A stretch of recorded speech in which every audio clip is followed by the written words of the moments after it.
Marking 75 years of independence, India's Prime Minister Narandra Modi pledged to turn the country into a developed nation in the next 25 years. Now, India in the past managed to launch itself and parts of its 1.4 billion people into the ranks of leading countries in IT, pharmacy, space science, and civil nuclear energy. Luxury apartments and slums, hunger and high-tech, abject poverty and economic abundance. India is a country of sharp contrasts and is currently the fastest growing economy in the world. With growth currently exceeding more than 8%, India is increasingly becoming a strong counterweight to China.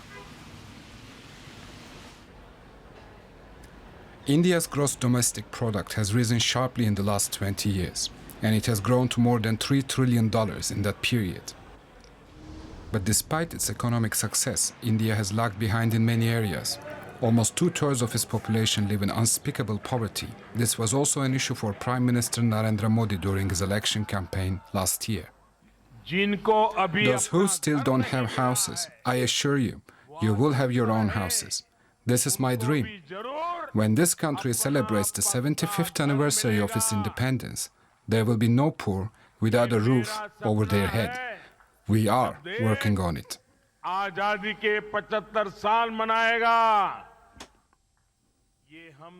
But this is nearly impossible with a population that is well over 1 billion. Within the constellation of great powers, India wants to assert its autonomy. The US and China are by far its biggest trading partners, so India prefers to remain neutral towards its partners, even towards Russia, because that's where India buys not only a lot of weapons, but also oil and gas at bargain prices.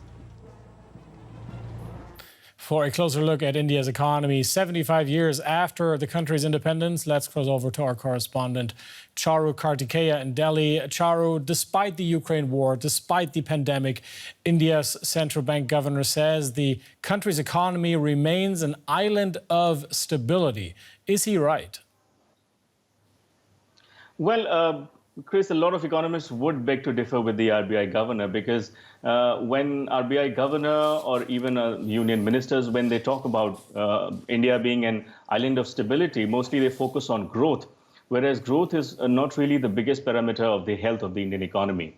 Now, this is also a fact that foreign institutional investors have been pulling out from the Indian markets, and that pullout has been happening from at least January this year, if not late last year as well. So if it's really an island of stability, why are foreign investors pulling out, Chris? Now, demonetization, the introduction of a general sales tax, those two issues have been the biggest, most recent internal challenges for the Indian economy. How do they continue to impact business? Well, Chris, it's not just business, but the overall economy as well that continues to be impacted by them. Now, when demonetization happened, it impacted mostly small and middle income traders. It impacted the middle class, and it impacted the unorganized sector, which is 94% of India's total workforce, in a huge way.